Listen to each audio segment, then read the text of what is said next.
for anybody who's kind of curious about Malifaux, for anybody who's going from other game systems, because chances are at this point that this is probably not your first game that you've ever played. Maybe it is, but probably not. The one thing that I really like about Malifaux, more so than a lot of other games, is the card mechanic. Yeah. Like, with GW games, which a lot of us started on, like I did, you probably did. I technically did. I played games. My first tabletop was War Machine. Okay, so he's been untainted. Yeah. With Warhammer and esque games, you're on a 1d6 system, so it's all random. War Machine kind of does a better job of that because you're averaging between 2 dice, but still, it's a dicey venture. Really? Really, is it, Steve? That wasn't half bad. Yeah, I know. It was all bad. But with Malifaux, because you have the opportunity to cheat in with your hand of cards, you have if you're any good at counting cards at all, you have an ability to gauge sort of your probability at a glance ish. Well, like if you flipped over like you can keep track of it. A whole bunch of low cards, you have a good idea that like okay, maybe my mid to high cards are coming. Or the Black Joker. Or the Black Joker, that's an important one.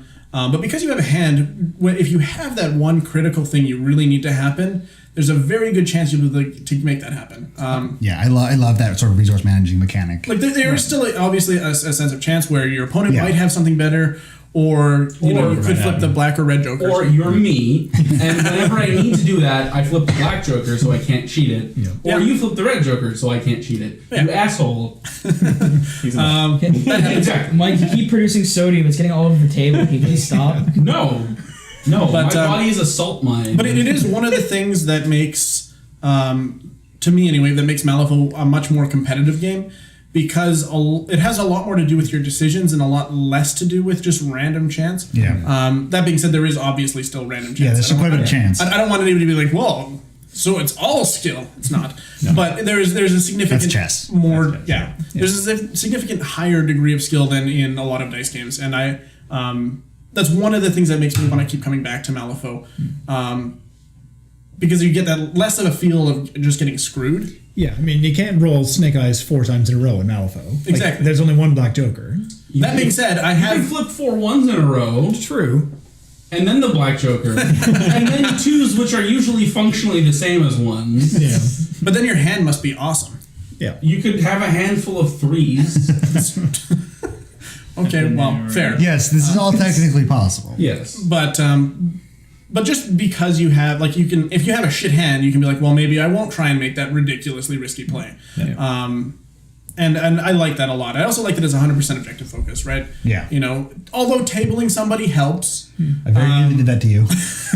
It does help. The fact that it's 100% objective oriented means that even if they table you, if you've accomplished your objectives, they don't just win. Yeah. And it also balances the game across combat capable models and objective running models. Yeah, because in War Machine, a good scenario model is one that can kill everything in the zone. Yeah. Or in some cases, like move things out of the zone. That's a good scenario model. Yeah. Whereas in Malifaux, you've got dudes who can like.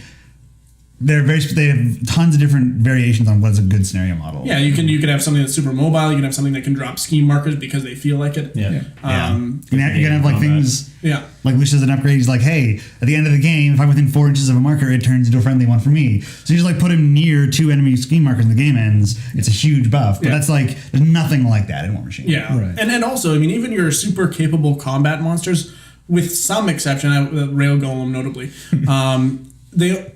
Like everybody only has 2, or if you're a master, 3 AP. So it doesn't matter how strong those initial attacks are necessarily. You're still limited on at the top end, right? With again some exception, like a Rail Golem, could you get lucky and just keep pummeling something? But for most of the models in the game, even your ridiculous combat beasts are not going to be able to walk through an entire army and blow up everything, unless they're named Mayfang.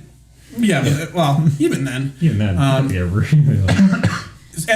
the Yugo-Igo system, of course, is really nice for actually having an opponent who can play the game with you. Right. Yeah, especially now that they nerfed the shit out of Collodi. Fuck you. I don't think they nerfed Collodi. I think that they functionally changed how he operates, But and he is can't no do longer that. able to kill you on the first turn before you've activated. No. That's a nerf. Fuck you, you're a butt. that's true, but you can have a Stitch Together up the field and then gamble your life 6 or 7 times. It's not the same, but if you can do 35 points of damage to somebody, that's pretty good. You know what's hard though is when there's terrain in the way and you can't see someone. Oh, yeah. Like because you're not in their deployment zone on the first activation of the game. Oh, but Steve got nerfed. Just deal with it. No. The thing I honestly don't feel he's a nerf. I think that all of the changes to second ed have been amazing. Like they kept the flavor of a lot of the all the masters as far as I can tell. So they functionally feel similar. Where and then they rebalanced everything so that you can actually play the game without necessarily having one like super ridiculous thing. I remember when I first played Pandora against Mike, the very first game I ever played Pandora. Another match that was broken in the first inning. Right? And I was trying to figure out, and it wasn't going well. Like he got me down to like 2 models or 3 models, and I had done nothing to him.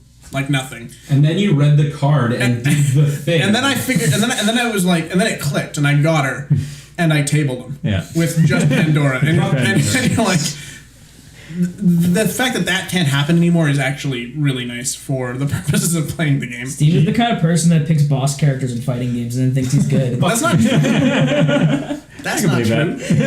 Oh, I picked Gil. Oh, I wiped you out. Perfect. 2 rounds in a row. So what you're saying is that the Gremlins are the most powerful faction, best faction. No. That's what I. No. I'm just saying you're the kind of person that would go, oh, who's the boss character? I'll pick him. Oh wow, he's so overpowered. I'm so good at this game, aren't I? Logan desperately trying to give us some street cred in the game community here. It's all about the street cred.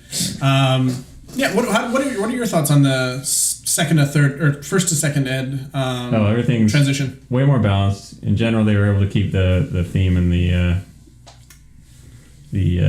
don't know, the way each master plays to their own play styles. They've managed to keep that pretty consistent from the 2 editions. And you can teach somebody the game now. You can teach somebody the game now. It's a little easier.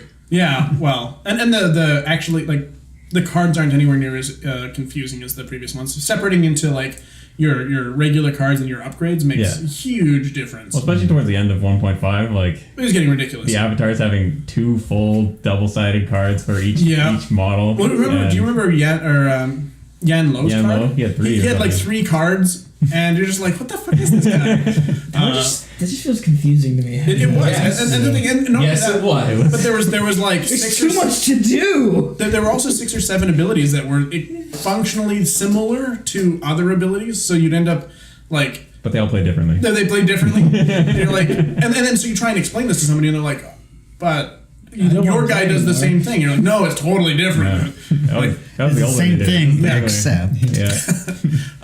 So actually being able to and henchmen being a lot more. I think they're a lot more core to the learning experience now than they ever have been. It was kind of silly the way they implemented them in 1.5. Yeah, they were just like. In hindsight. I don't remember what the huge differences between a henchman and a master was in 1.5, really, because I mean, like Kalodi played just fine. They tried to make a henchman to be able to operate as a master if you wanted. Mm-hmm. So But they're just you could play worse. them either way. So they were super powerful as a model. So if you hire them into your crew, you could have your master, and then you could also hire Kaladi into your crew. Yeah. So like that's where it got really down. Which you did with I'm playing Zoraida. Pandora, who's already broken enough, and she's got Kaladi on to murder your face on the first turn. Yeah. I'm just gonna play with 2 masters. Yeah. No. And then they took all the henchmen, of course, and made The previous henchmen are now all became masters. Yeah. The one thing that gets me a little bit is they kind of retconned all of the lore. No, they didn't. And I thought they like reset everything with the whole like candy situation, for example. There was the Avatar event thing that happened, which I can't really remember what happened with that. I know that she became the petulant youth, and like there was like some big fucking change. Well, that was part of the Avatar transformation. Yeah. Oh, okay. Of Pandora. And then it just got better But like, somehow. I guess the event Well, kind of comes and goes if the energy changes. It's not and- like it's like unlocking. Like it's unlocking the door. It doesn't actually. The door doesn't stay open all the time. Right.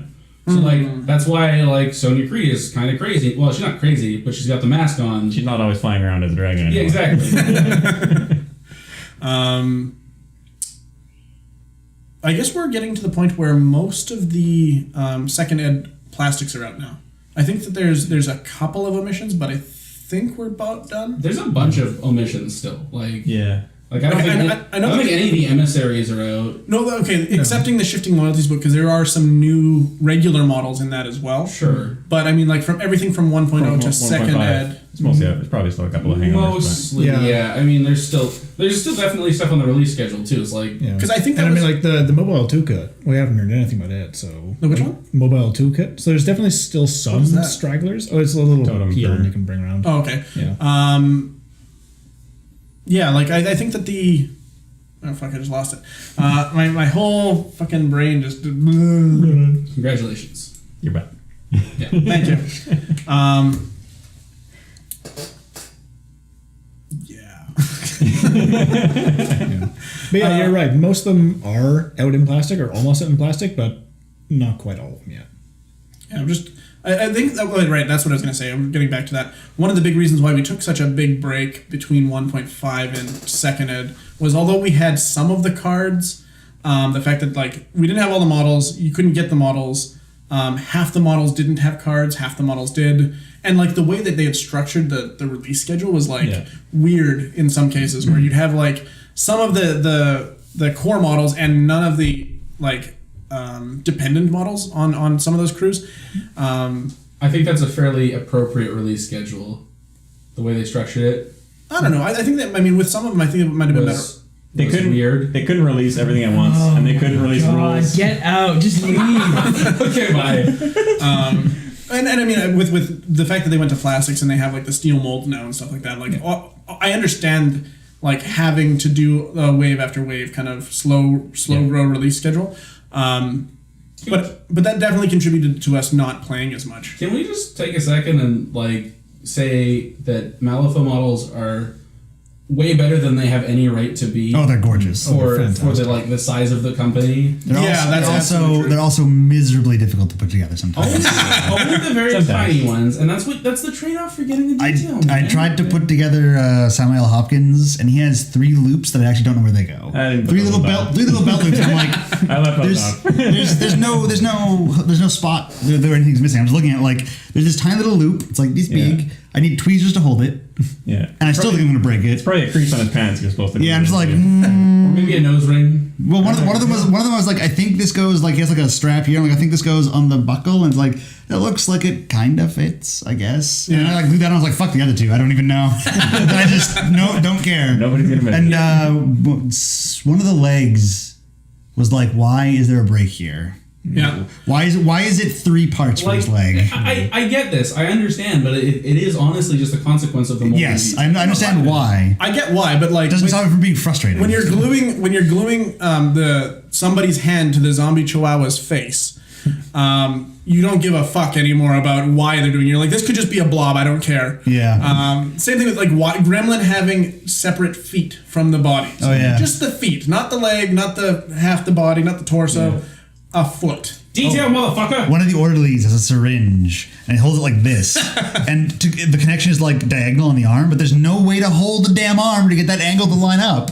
It took me I still haven't gotten it together. Yeah. Like I don't know how to get that arm on. It's just like I can't. You must achieve a state of Zen patience. Well, like the syringe is like teeny weeny weeny. And I'm trying to hold it and like twist it out, but then his arm sticks out like this because I don't have room for my finger. So here's the tweezers, and there's not even fucking room for the tweezers to fit in the gap. Like if I hold it to him, he's like holding it to his chest. So like if there's a gap there, it doesn't match up. It's this huge weird diagonal line in his arm. Like, what the hell is this? Telekinesis. Yeah.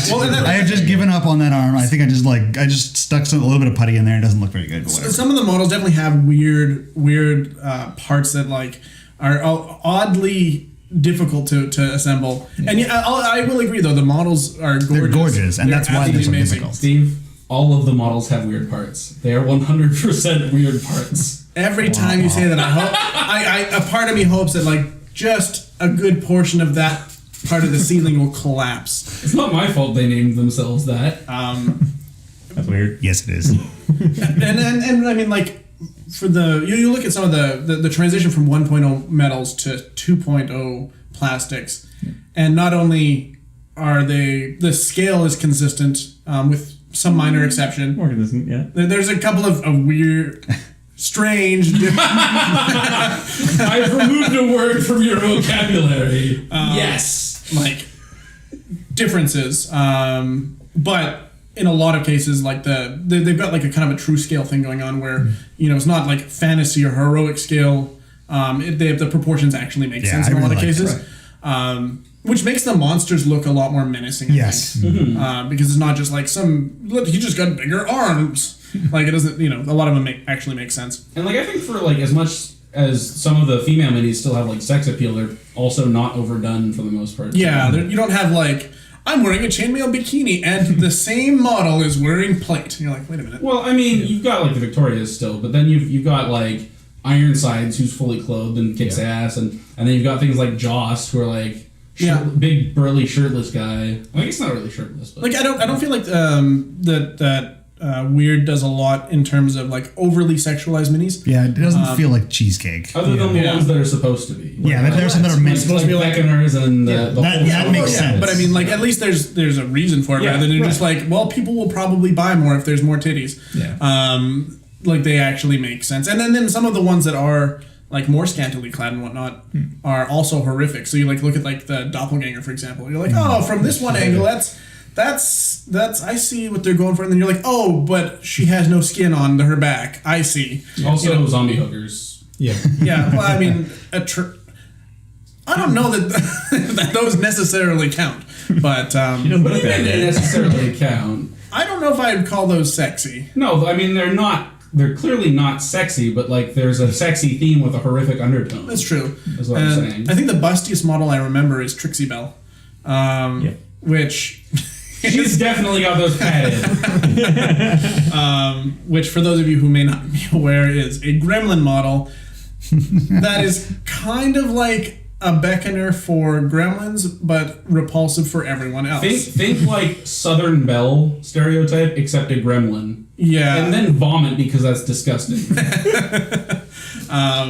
But like even the new gremlins, like they're proportional for their size. Like they don't look like goblins. They don't look like yeah, they look like things that could actually exist. Yeah, exactly. Like they look appropriate for the world, which is nice. Yeah, they don't look goofy in like by scale. They just look goofy because they're goofy people. Exactly. Rather than like look how silly these models are. Exactly, and I really like that about that's what makes me want to buy into other factions too. Because you see a model and you're like, wow, that's really cool. Yeah. I could maybe play that crew. Yeah.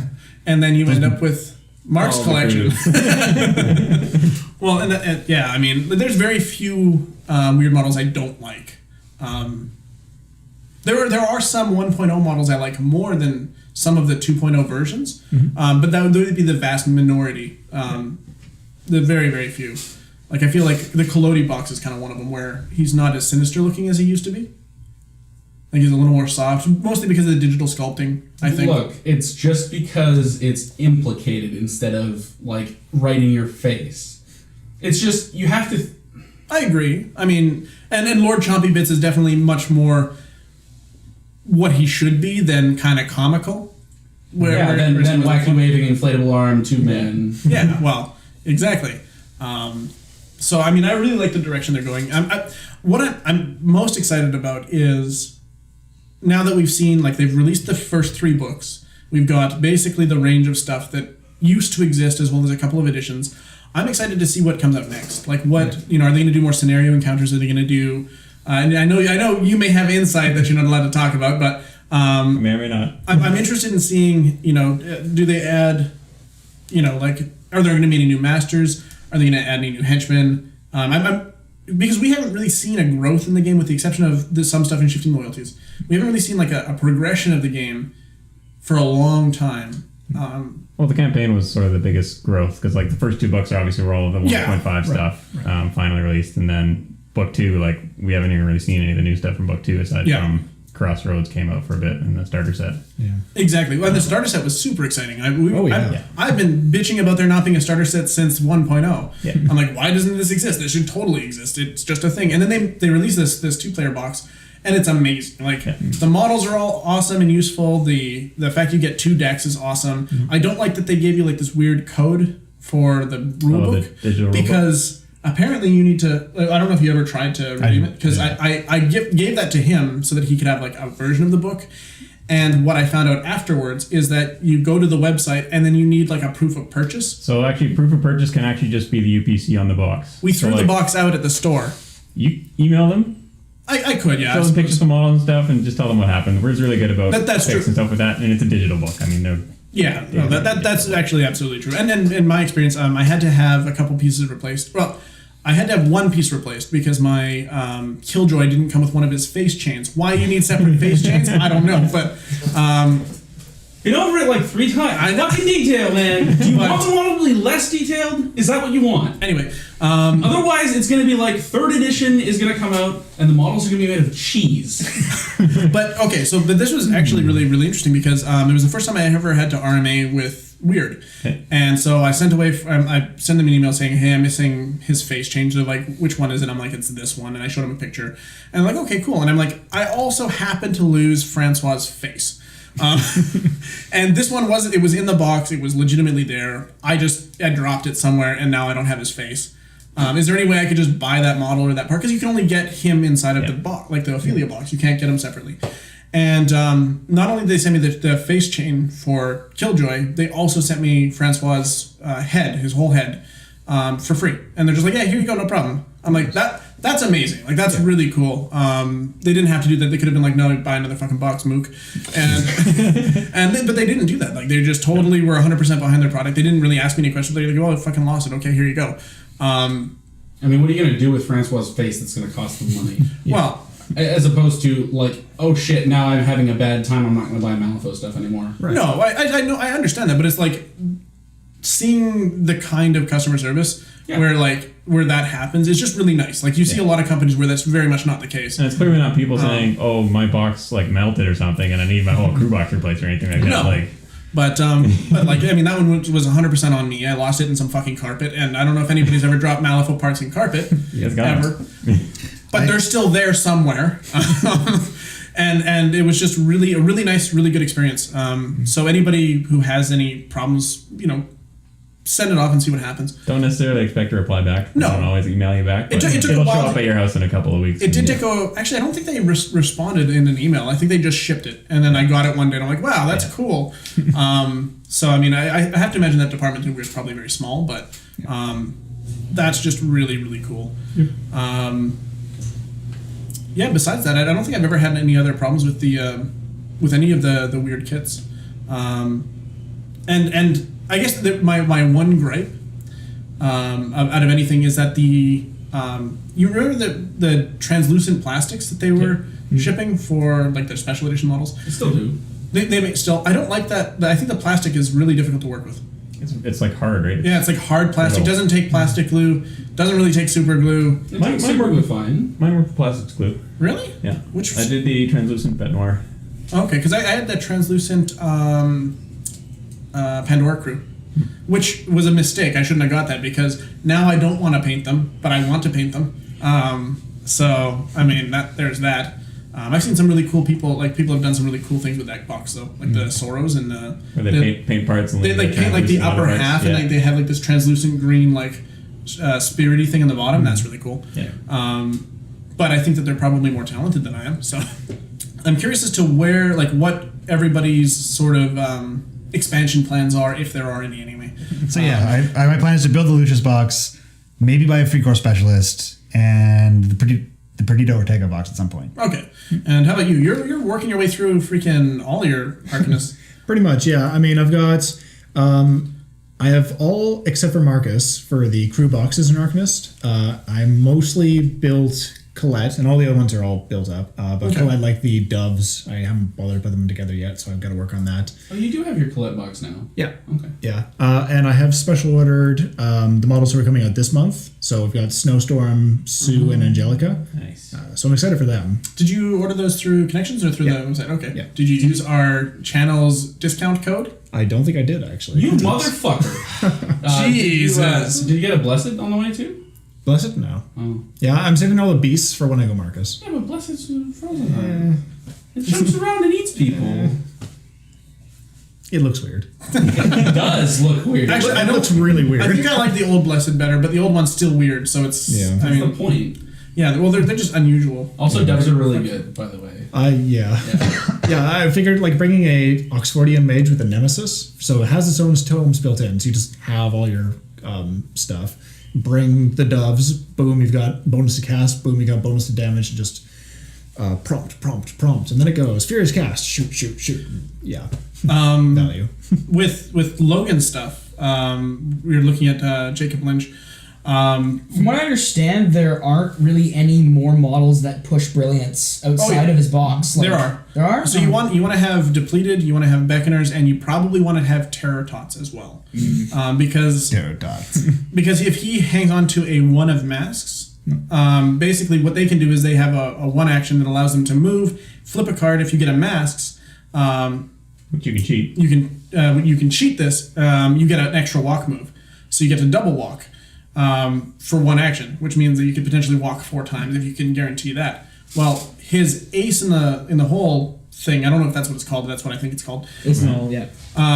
Allows him to cheat in the one of masks, which you will have saved. Yeah. Then bring it back to his hand because it's a 1, and you can just keep doing that over and over again to get like ridiculously fast objective runners. Anytime models are able to discard a card to get some effect. Yeah. And you got Jacob Lynch, you can discard those ones and just keep doing it over and over.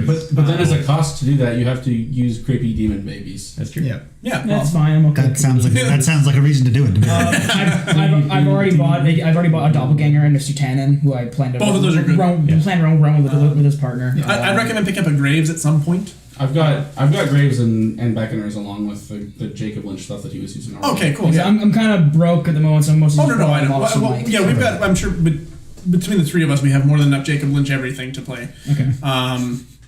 But yeah, like if you're playing Jacob Lynch, I think Terror Tots are just a fantastic pickup. Yeah.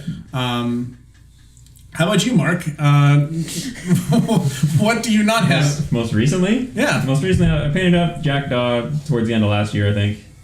And he's a ton of fun to play. And then most recently, I've got Hamelin going, so I've got the Hamelin box set and Brotherhood of the Rat. I was wondering about that, like for the Hamelin box, and we talked about this a little bit in private, but do you feel the story encounter Brotherhood of the Rat thing is an essential buy for Hamelin's box?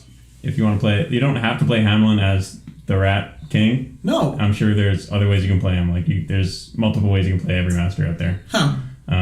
So you don't have to, but certainly that's the most in theme. Okay, and then I wanted picking to play up with all the Rat, so I got the Brother. Fair enough. And I think picking up that box probably puts you at 35 or 50 stones pretty easy. Probably. Yeah, I can easily do 50. Plus, I've also got a bunch of other outcasts already. Yeah. Right. And how about yourself, there, Mike? I have tentative plans to maybe pick up the plastic Colette box / crew. I already have the old metal ones, but I like the new models. I've been wanting to get Shenlong for a while, although I'm less focused on 10 Thunders than I was. Is Shenlong the dragon? Yes. I mean, he's not actually a dragon, but he's a dragon warrior guy. Yeah, he's a super awesome kung fu guy who has a dragon tyrant inside him, while Shenlong is the tyrant. Yeah, okay, that makes sense. And I want to pick up the new Karos box as well, because that's a cool box. Yeah. One thing that actually I'd fallen into this trap a lot until I saw you play. I played against you. You're running.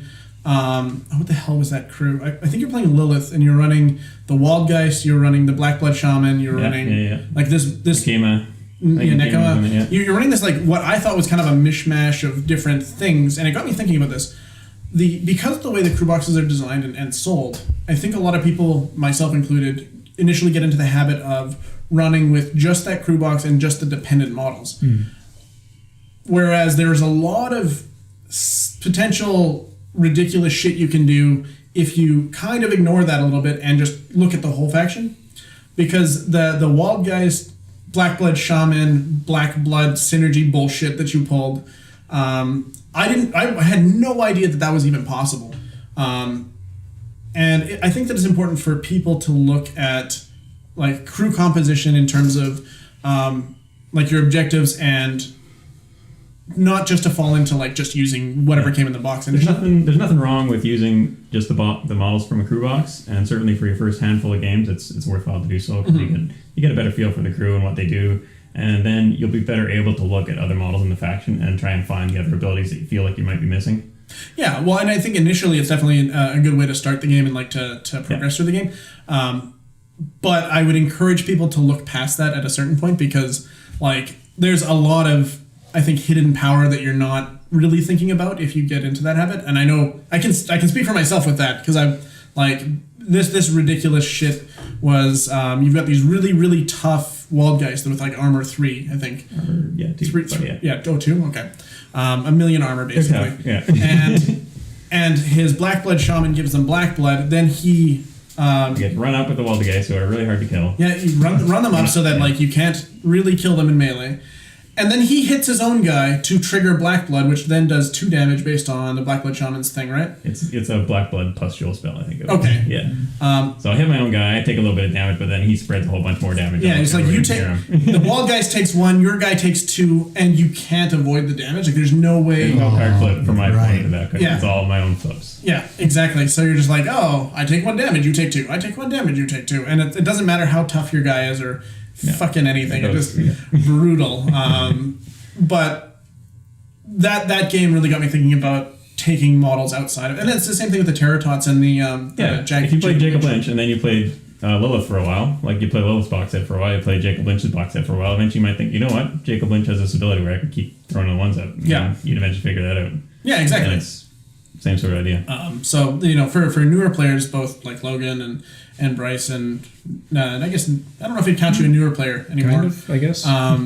That would be something to look at. Like look at the potential synergy between your boxes. Yeah. Because that took me a long time to even bother looking at. Because I'm like, oh, whatever. The crews are designed with specialized intent, and obviously this is what you're supposed to take with them. Yeah.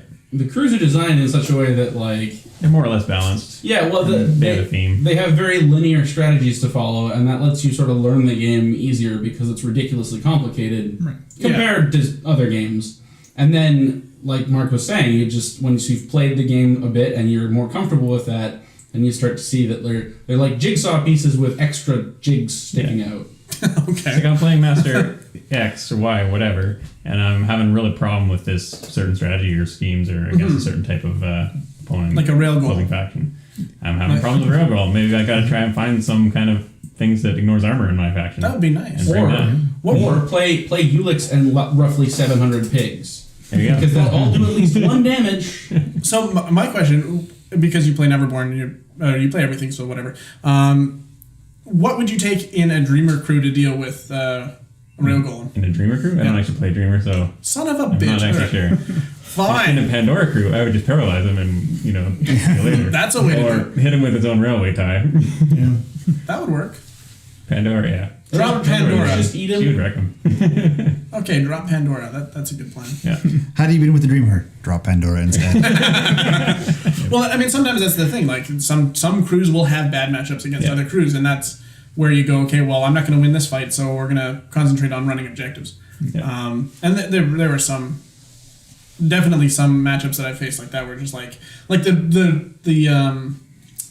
Brewmaster crew against Sonya. It was like, I lost the first one. I'm like, wow, that was fast. Alcohol, fire. Like, okay, so I can't fight you, Samuel Hopkins. This is Samuel, right? Samuel with the gun, yeah. Fucking scary guy. Go ahead, get in cover. You're then burning +4. Which then doesn't go out because I don't line of sight. Yeah, so we just stopped fighting him and just started running objectives. And I lost that game, but I only lost by like 1 or 2 You lost it by 1 because the game didn't end at the first turn, which gave me 1 more turn to go over and take your last scheme marker away, so you lost 1 point. Yeah. Or take a scheme marker away, yeah. So, I mean, otherwise it would have been a tie. So I still wouldn't have won, but like... the fact is, like, he had a much more powerful damaging crew. You killed over the game. You killed one of my Witchling Stalkers. I killed everything except one of your models. Yeah, but still, the game ended up still being close, which is one of the best things about the game, I think. Yeah. What I guess specifically for Mark, because there's a lot of newer folk getting into the game right now. What do you have any sort of ideas in terms of what you'd recommend new players kind of get into the habit of doing, or any kind of generalized advice for new folk? Aside from buy everything in faction? Buy everything in faction. Get good at basic math. Yeah. Like the one thing I really like about the game, from a new player's perspective, anyway, is that especially with second ed, first ed, let's forget about that. Is all of the core game systems are very easy to understand. Like the core game is very straightforward. Mechanics, the flipping, skating. Exactly, it's straightforward. It's easy to explain to somebody.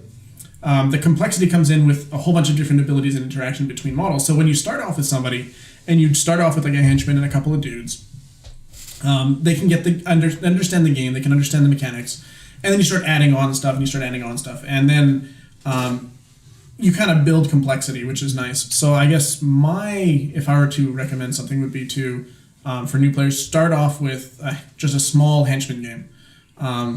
25 stones or something. 25 stones. Two-player starter set. Two-player starter set's amazing. Like it was really good. If you can get in with a friend, it even comes with 2 measuring tapes, which was amazing. Yeah, 2 measuring tapes, two fate decks. The measuring tapes aren't very good, but the fact that it actually comes with 2 was mind-blowing. Like, you actually get everything you need to play, with the exception of glue and clippers, I guess. Yeah. And terrain. Terrain. I get that would be one thing that I wish that they would do for their starters, even if it was like another like $10, would be to do like have some fold out card terrain, just to have like a little bit of a western town or whatever, just a few buildings so people can get the idea between like, okay, this is a height one thing, this is how I can interact with it.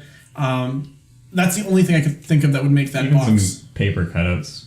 Even paper cutouts would be fine. But that kind of shit's easy enough for people to just do on their own. That's true, but if you look like when I saw the Drop Zone Commander 2-player starter, or like even like the Infinity 2-player starter for example, you look at those and like that's the one thing I think that Weird could do that would make that like just probably the best starter set on the market for any game. It's already really good because it comes with models that you can't otherwise get, so you're not losing out by doubling up on models. Yeah. And you can use them regardless of faction. Yeah. Do you have to pay extra points to run them? If they're not in faction, yeah. Okay. And you can only run 2 mercenaries, but Yeah. Really? Okay. And is it what like an extra point, 2 points? One. Okay. Yeah. That's not too bad though. And it means that if you pick up the starter or split it with a buddy, regardless as to whatever the hell you want to play, you'll have something useful. The thing that I really like about the 2-player starter box is for Guild and Neverborn specifically, the starter box covers weaknesses in the factions. So like Neverborn doesn't really have a ranged game in a lot of ways. Like there are exceptions, but you know what I mean. They're kind of deficient on range, whereas Angel Eyes and the Neverborn side is really good at range, and the Guild don't necessarily have a super melee presence. So you get Dr. Grimwell with his freaking lobotomy it's attack, so good. and you get like the Orderlies, and like they've got a really strong melee Orderlies have presence. that cool healing and It gives you an self-healing. opportunity to delve into those other aspects within those factions if you want to, but it's not by any means going to make Neverborn a shooty faction taking that. No, but the nice thing though is like it doesn't matter what crew box you pick up from either of those factions at that point, you'll have something that'll be relevant to your faction, which is really nice. or whatever faction you choose to play. Right. Yep. I also think that like if they would have included some scheme counters, that'd be nice. Like just some like pop out card tokens would be really cool. I mean, Sure, it came down to cost, but I'm sure it did. Yeah, maybe I'm asking for too much, but like if they had dropped a tape measure for a sheet of scheme counters, I think that'd be worthwhile. I don't think that would be an equivalent exchange of cost, though. I don't know. I don't know obviously I don't know what the costs are. But they were 2 different colors. They had different printings on them, so they'd have to do them separately. So I don't know, maybe. Were they like plastic with like? Were they real tape? It was like dollar store plastic tape small measures, plastic yeah. tape measures. Branded with like Neverborn Weird or logo. Guild logos. But yeah, it was still a really impressive, really impressive starter. Yeah, not like most gamers won't already have a couple tape measures lying around. No, that's true. It's But I mean, nice- like, it's nice to have everything you need in there. So It's for people who have like never played a game. Yeah. Just pick it up. You have all the things you need to play a quick game out of the box. yes. Yeah. And I mean, I think that like this, the 2-player starter set solves the problem of that I brought up earlier of some crew boxes being better to start with than others. right. Because if you start with a 2-player starter box, it's a perfect starter, like perfect way to start the game. And some of the crew boxes don't have a henchman, so you can't even really play a henchman game if you wanted to start. That's that, true, so. yeah. And I mean, if you're a little in the know, or somebody is advising you or guiding you a little bit, then it's easier, because that way they can be like, well, maybe don't start with this one, start with this one. Yeah. Some advice would be good. But if you're like me, where nobody in the area initially played, and you're like, fuck, Dreamer's really cool, I'm gonna buy that. and then not play it for like 6 months because you don't have the extra models. It's just good to avoid that kind of thing. Although, to be fair, the Dreamer box now, because you don't have to do the summoning side, you can do the Dreamer's scary motherfucker side. Yeah. It's actually, I think it's actually playable out of the box now. You'd probably still want more stuff, but yeah. Whereas I think the Curai crew is still not, though. But anyway, I think the two-player starter box addresses that problem directly, which is nice.